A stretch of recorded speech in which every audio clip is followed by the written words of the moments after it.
SSP Pauri संज्ञान लो, DM Pauri संज्ञान लो, DM Pauri संज्ञान लो, आर्मी अधिकारियों से बदतमीजी बंद करो, आर्मी अधिकारियों का उत्पीड़न बंद करो, जिला प्रशासन होश में आओ, जिला प्रशासन होश में आओ, पुलिस प्रशासन होश में आओ, पुलिस प्रशासन होश में आओ।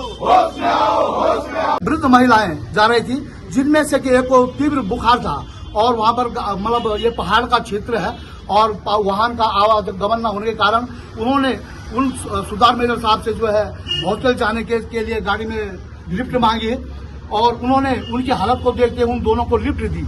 जब वो आगे निकाल के नजदीक थाने के नजदीक जो रोड जाती है वहां पर गए तो वहां पर सब इंस्पेक्टर संजय असवाल बैठे अपनी टोली के साथ बैठे हुए थे और सुनने में आया है कि उनका, क्योंकि ये तो पहाड़ का क्षेत्र है, यहाँ तो कोई इस प्रकार के क्राइम होते नहीं है, तो उनका डेली का धंधा है वहां पर बैठना और लोगों को परेशान करना, जनता को परेशान करना और उसके और भी कारण हो सकते हैं। तो जब उन्होंने रोका तो उन्होंने अपनी गाड़ी को रोका तो इंस्पेक्टर ने पूछा कि भाई आप 3 सवारी हो, आपका चालान होगा। उन्होंने कहा ठीक है मेरी गलती हुई है, लेकिन मैं इन महिलाओं को मैं इमरजेंसी में लाया हूं और अगर आपको चालान उचित लग रहा तो आप मेरा चालान काट दिए। लेकिन जो इंस्पेक्टर था वो अभद्र भाषा से तूता मैं करके उनसे बात कर रहा था। वो एक सीनियर सिटीजन है, उनकी उम्र 65 साल की उम्र है उनकी, और तूता भाषा जब उन्होंने बोला इंस्पेक्टर को कि आप इस प्रकार का तूतू भाषा का प्रयोग मत करें, आप मुझसे चालान लें, मैं चालान देने के लिए तैयार हूं, लेकिन और मैंने भी सेना में 28 साल नौकरी करके सेवानिवृत्त हुआ हूं। इस पर उक्त इंस्पेक्टर कहता है कि तुमने सेना में मरवाई होगी। इस प्रकार का एक इंस्पेक्टर इस प्रकार की भाषा का प्रयोग करता है, इसके लिए सारे पूर्व सैनिक आज राजस्थान से, हरियाणा से, दिल्ली से मेरे ऊपर सारे जो है दबाव आ रहा है और सब ये आंदोलन के लिए तैयार है। अगर उक्त इंस्पेक्टर पर कार्रवाई नहीं की जाती है, उसको जो है सस्पेंड नहीं किया जाता है, तो हम पूरा सैनिक तब तक यहाँ पर धरना पर बैठे रहेंगे जब तक उस पर कार्रवाई न हो। और आज हम माननीय जिलाधिकारी पौड़ी गढ़वाल की तरफ से माननीय हमारे महामहिम राज्यपाल जी हैं, उनको भी हम चिट्ठी दे रहे हैं। जो हमारे वरिष्ठ पुलिस अधीक्षक पौड़ी गढ़वाल हैं, उनको भी हम चिट्ठी देंगे और जहां भी हमको ये कार्रवाई करना पड़े बाद में, अगर इसे संज्ञान में नहीं लिया गया तो इसका एक आंदोलन होगा। और उम्मीद है कि मेरे पौड़ी के पूर्व सैनिक जितने भी हैं, देश के पूर्व सैनिक इस काम में अपना जो है साथ देंगे और हमेशा मेरे साथ रहेंगे। इसके लिए मुझे पूरी उम्मीद है।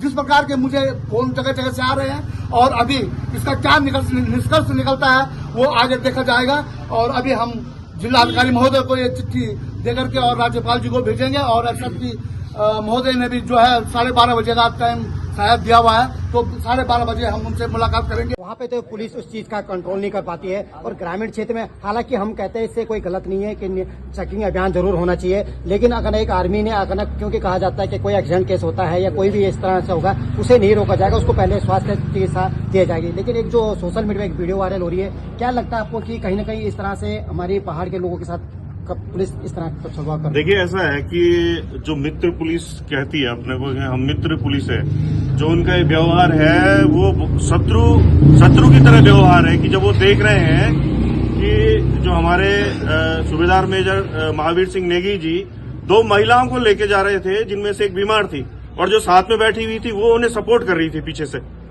ऐसा तो मतलब मानवीय दृष्टिकोण से भी पुलिस अधिकारियों को देखना चाहिए कि कोई व्यक्ति उस इंटीरियर इलाके में जहां पे कोई प्राइवेट गाड़ियां नहीं चल रही हैं, कुछ नहीं चल रहा है, बीमार को पहुंचाना है और इस तरह का व्यवहार कर रहे हैं, तो ये बड़ा दुर्भाग्यपूर्ण है। और उससे ज्यादा दुर्भाग्यपूर्ण ये है कि इसके वीडियोस पिछले 1 हफ्ते से सारे सोशल मीडिया प्लेटफॉर्म पे वायरल हैं। अगर ये किसी दूसरे का होता, पुलिस अधिकारी के खिलाफ नहीं होता, तो अब तक उस व्यक्ति पर कार्रवाई हो जाती। क्योंकि ये पुलिस अधिकारी है तो हमारे एसएसपी जो है वो संज्ञान नहीं ले रहे हैं, डीएम संज्ञान नहीं ले रहे हैं, तो मजबूर होके आज जो आप देख रहे हैं कि जो हमारे आर्मी ऑफिसर्स हैं रिटायर, वो सारे यहाँ पे आए हैं। और उक्रांत जो है एक क्षेत्रीय पार्टी है, हमारा दायित्व है कि हमारे लोगों के साथ कहीं भी कुछ गलत हुआ तो हम लड़ेंगे। आप देख रहे हैं हर मामले में हम लड़ते हैं। तो जैसे ही हमें पहले पता चला तो हमने अपने सोशल मीडिया प्लेटफॉर्म में इस बात को डाला, जिसे काफी हजारों लोगों ने देखा और शेयर किया। और बहुत खेदजनक है कि वायरल होने के बावजूद पौड़ी का पुलिस प्रशासन संज्ञान नहीं ले रहा है। मैंने एसएसपी पौड़ी को भी अभी फोन किया, वो फोन नहीं उठाते हैं। डीएम साहब को मैंने फोन किया, उनके जो पीए हैं दीपक नेगी, वो बता रहे हैं कि वो आधे घंटे में आ जाएंगे। तो डीएम साहब से बातचीत होगी और अगर प्रॉपर सॉल्यूशन नहीं निकलता, मतलब इस अधिकारी पर अगर कार्रवाई नहीं होती, तो फिर जैसे भाई साहब ने बताया, राणा जी ने, कि आंदोलन की शक्ल ये लेगा। और जब आंदोलन की शक्ल लेगा तो उक्रांद अपने फौजी भाइयों के साथ खड़ा रहेगा। वो हुआ किसके साथ था? वीडियो हो गया जिसमें वो खुद अपनी आपबीती सुना रहे हैं, तो उसमें उन्होंने कहा कि इस व्यक्ति ने इस तरह की बात की। तो ये ज्ञापन थोड़ा सर ये हमारे तरफ से ज्ञापन है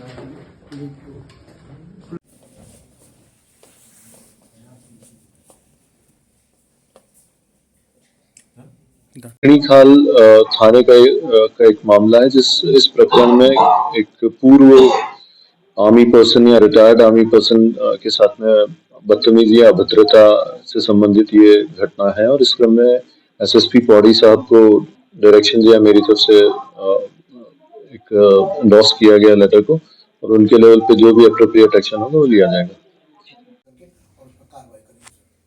ठीक है, हुआ है, मुझे मालूम है, दुर्भाग्यपूर्ण है, ऐसा नहीं होना चाहिए। ठीक है, हम पहाड़ में रहते हैं और हमारे नियम के कहीं फ्लेक्सिबिलिटी रखते हुए कार्रवाई करनी चाहिए। अब इस वाले में क्या हुआ है कि वहां पे कोई पब्लिक तो कन्वीनियंस है नहीं कि कोई गाड़ी मिल जाए या कुछ हो जाए। अब इमरजेंसी सिचुएशन में वो स्कूटी में लेके जा रहे थे, तो पुलिस कर्मियों का व्यवहार थोड़ा सा संवेदनशीलता भरा होना चाहिए। दूसरा, पार्किंग को लेके भी परेशान किया जाता है। देखिए, पहाड़ी इलाका है, हर एक आदमी की पार्किंग घर में है नहीं। नियम कानून कभी इस तरह के रहे नहीं कि लोग अपनी उसमें नीचे वाले फ्लोर में पार्किंग बनाते हैं। हो रखी है सो तो हो ही रखी है। अब कोई व्हाइट पट्टी से बाहर गाड़ी लगा रहा है। आज हमारे पास सैनिक पूर्व संगठन के कर्मचारी हमारे पास आए थे, जो कि एक शिकायत लेकर हमारे पास आए थे, जिसमें एक पुलिस कर्मचारी के द्वारा अभद्रता का आरोप उन्होंने के बारे में एक शिकायत मेरे पास थी है। और उस शिकायत का हम लोगों ने संज्ञान लिया है, और संज्ञान लेने के उपरांत उसमें हम लोगों ने एक जांच बैठाई है, जो कि जांच हमारे सीओ सदर के द्वारा की जाएगी। और जो उन्होंने शिकायत की है वो अवश्य ही खेद का एक विषय है, और जो भी हम लोग उसमें जांच के उपरांत जो भी उसमें तथ्य आएंगे उन तथ्य के आधार पर कार्रवाई करेंगे। और यदि शिकायत में सत्यता है और यदि उसमें ये स्पष्ट होती हैं चीज़ें, तो बिल्कुल निष्पक्ष रूप से हम लोग इसमें कठोर से कठोर विभागीय कार्रवाई अमल में